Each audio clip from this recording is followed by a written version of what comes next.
Olá para você, está começando o conteúdo extra desta sexta-feira. Hoje é 31 de outubro de 2025. Eu tenho o prazer e a disponibilidade de tempo da psicóloga Adriana Poteschi, que vai falar sobre a questão da morte no próximo dia 2 de Finados, que a gente vai homenagear os fiéis defuntos. Adriana, boa noite, muito obrigado por ter aceito o convite, disponibilidade de tempo. A gente vai falar de um tema que pode parecer um pouco complexo, né? A questão da morte.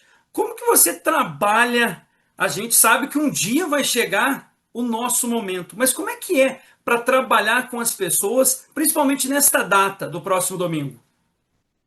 Veja que coisa, né? Você inicia dizendo de ser um tema complexo.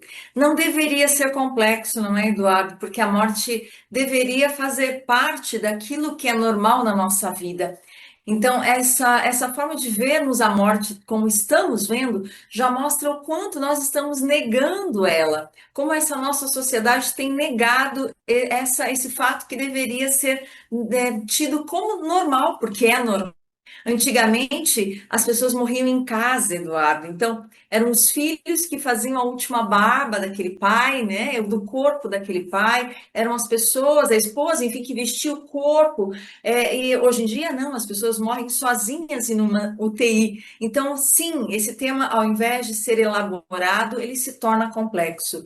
Dentro de um consultório, justamente por toda essa nossa sociedade não saber lidar com esses sentimentos, dentro de um consultório de psicologia, a morte, em alguns momentos, será tratada como um trauma. E acho importante nessa entrevista nós termos essa visão do que é a dor normal, que é a morte vai causar, e o que é uma dor de um trauma, onde aquela dor me incapacita de permanecer, que eu seja aquela pessoa que sou. Antes da morte da pessoa que eu amava, né? Obviamente, se a pessoa está em sofrimento, é porque se trata da morte de uma pessoa que para ela era muito importante, de um referencial.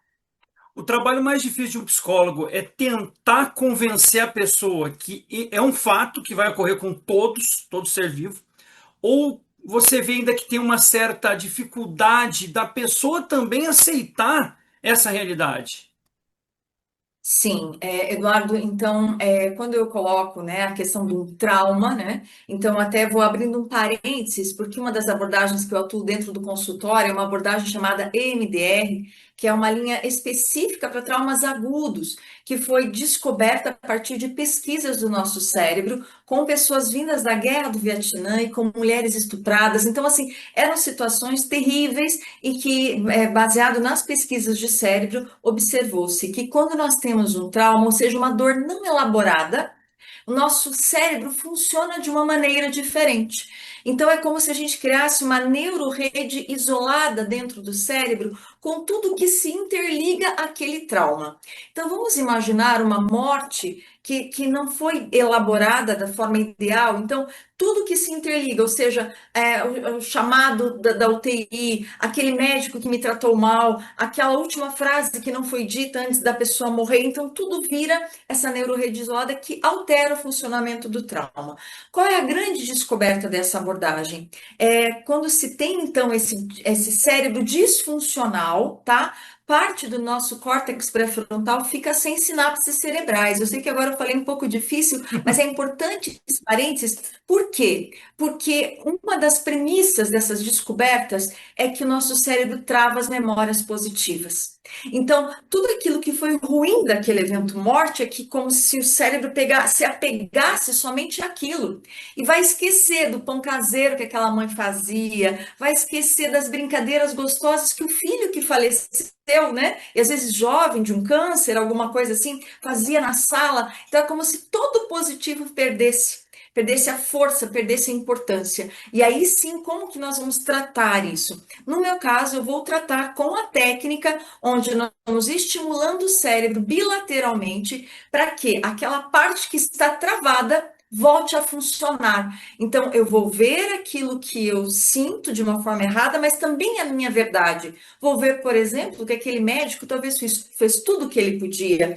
Então, assim, eu vou elaborando então, mecanicamente ali, né, no sentido neuroquímico, que cérebro direito e cérebro esquerdo voltem a funcionar. Então, literalmente é uma cura, porque há uma modificação no funcionamento do cérebro. Então, é essa forma que eu vou trabalhar dentro do consultório, né? É claro, existem outras abordagens, outras linhas da psicologia, e nós vamos também ver, mesmo a minha linha, vai ver as fases do luto, que Elizabeth Kubler-Ross, né, uma escritora muito famosa, ela é uma psiquiatra suíça-americana, um dos seus livros sobre a morte e o morrer, que é um best-seller, assim, e todas as pessoas da área da psicologia, da psiquiatria vão em algum momento estudar sobre isso, e ela vai falar sobre as etapas desse luto, as fases desse luto, né? E uma dessas fases é a negação, né? Então eu iniciei falando que a sociedade está negando a morte, né? Eu encontro estudante de psicologia do professor Clóvis Amorim, que ainda atua na PUC Paraná, né? Eu tenho a honra de ter sido aluna dele, e ele era um baita de um pesquisador, né? E uma equipe, nós fomos para o cemitério, onde nós víamos o tempo em que as pessoas ficavam diante do caixão, o tempo que ficavam ali rezando no túmulo. Então, era uma pesquisa assim, muito numérica, muito estatística. E a pesquisa nos desmontou quando nós chegamos para os cemitérios. Imagina, todas as jovens, muito jovens, né? Olha, está tendo um velório, e nós ficamos muito felizes, né? Porque aí poderíamos presenciar, anotar, observar. Só que nos desmontou porque quando nós chegamos lá era um caixãozinho branco pequeno, né, de uma criança. Aquilo assim acabou com a nossa pesquisa. Então veja, porque a gente nega, né? Quer dizer, como se tudo fosse. Mas não, quando a gente se depara com aquela dor da morte, ou seja, que te desinstala, né?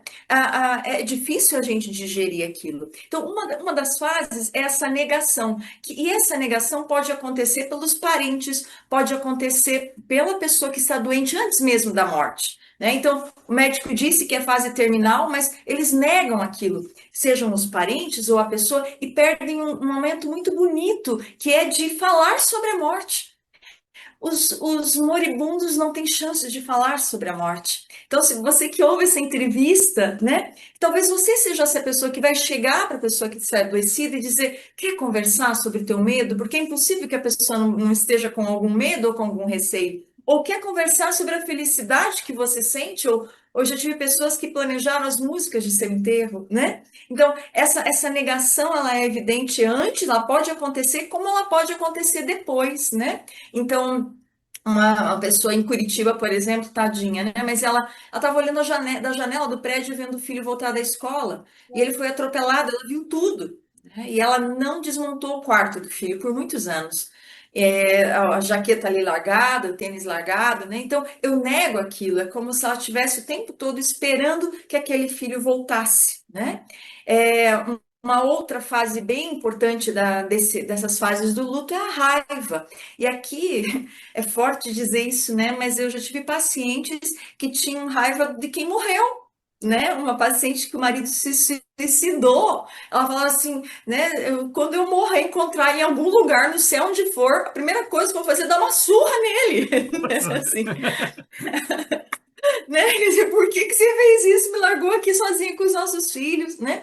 Uma outra pessoa também que o marido morreu numa mesa de cirurgia por conta de uma cirurgia plástica, assim, que ele queria ficar mais bonito, e ele morreu, infelizmente. Deixou ela com 5 filhos, e ela tinha muita raiva dele, né? Então imagina que é a culpa dele, né? Você pode ter raiva da equipe médica, como eu mencionei, pode ter raiva de si mesma, por que que eu não amei mais, né? E às vezes atrás da raiva de si tem a culpa, pode ter muita raiva de Deus para as pessoas religiosas. Eu rezei tanto e você não me atendeu, né? Inclusive, um neurocientista muito renomado, Bessel van der Kolk, ele identificou há poucos anos atrás, né?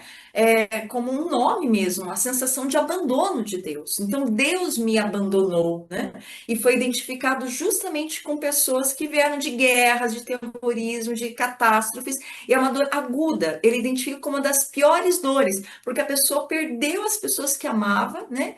E ainda se sente abandonado, então, por Deus, né? Então, e a gente vai tratar disso isso no consultório, porque é um trauma. Se sentir abandonado por Deus vai se transformar num trauma, né? É, a raiva, às vezes eu jogo a raiva no cônjuge, o filho morre, e eu vejo casais que se separam diante da morte de um filho, por exemplo, né? Porque pensam que a culpa é do outro, que não levou no médico que deveria. Uma outra etapa da fase do luto é a barganha, a negociação, e aqui é perigoso, porque eu digo, eu vou parar de beber, e se eu parar de beber, para a pessoa, ela não vai morrer. Né? E aí ele para de beber e a pessoa morre, né? Também assim a barganha, vou rezar tantos terços, ou vou fazer meditação tantas horas, para que nem se isso não acontece, eu tento negociar com Deus, tento negociar comigo mesmo, né? E isso pode ser sofrido quando a pessoa morre. A outra etapa é a depressão e a culpa, né? Quer dizer, a depressão pode estar vinculada com a culpa, e aqui existe aquela diferenciação que dizíamos no começo da entrevista, onde existe uma depressão que todos vão sentir, todos, é uma tristeza, a pessoa que não sentir nada é estranho, né? Só que aqui talvez algumas pessoas no dia da morte não vão sentir a depressão, tá? Porque talvez já viveram a tristeza antes, né? Então elas vivenciaram aquela tristeza, conversaram com aquela pessoa que podia morrer, no caso das pessoas que eram doentes, então elas já elaboraram isso antes. Então, quando acontece a morte, elas estão mais em paz, né?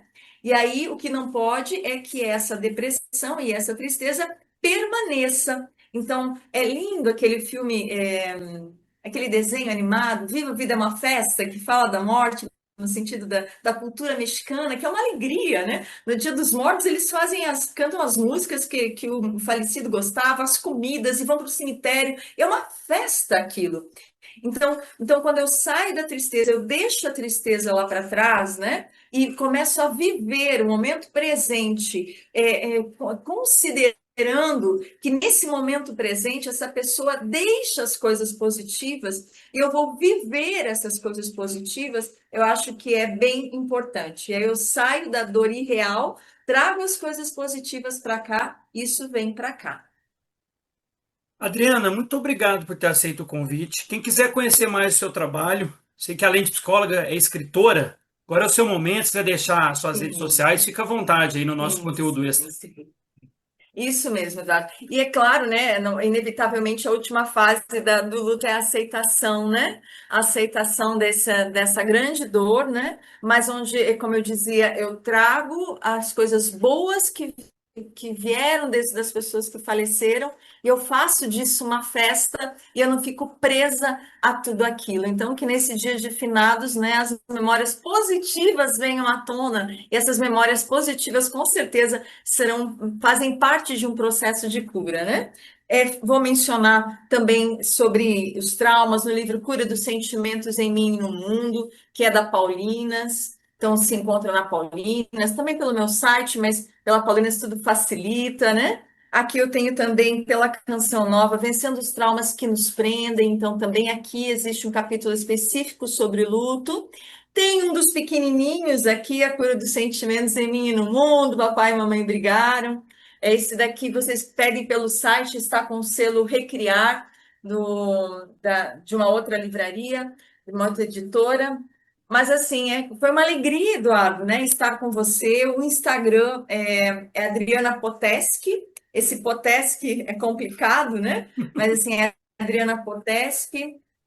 Vocês me acham fácil no Instagram, né? E também no consultório, na bio tem o telefone, que é 41 em Curitiba, para quem precisa de um atendimento presencial, não é? Então, 41 998594242, não é? E também realiza os atendimentos online, a técnica pode ser aplicada também de forma online. Então, se você tem essa morte como um trauma, como algo que te faz sofrer, busca ajuda porque isso pode destruir um casamento, isso pode destruir a tua vida. E se você inverter a ordem, se você tivesse morrido e visto o teu marido aqui sofrendo, teu filho sofrendo, e como você se sentiria se pudesse ver isso? Não sei como isso é, né? Mas então de se colocar nesse lugar assim, de se eu tivesse sido primeiro, eu ia querer que as pessoas que ficarem, que eu amo, fossem plenamente felizes, né? Então vamos lembrar dessa frase assim: viva, a vida é uma festa, e é muito curta essa festa da vida. Adriana Potessi foi a convidada desta semana aqui no Conteúdo Extra. A todos uma excelente semana. Independente da sua fé, creia, a vida venceu a morte. Então, a todos uma excelente semana. No próximo mês de novembro, a gente dá início aí ao Conteúdo Extra na sexta-feira que vem. Tchau, tchau. Obrigado, viu, Adriana? Obrigada.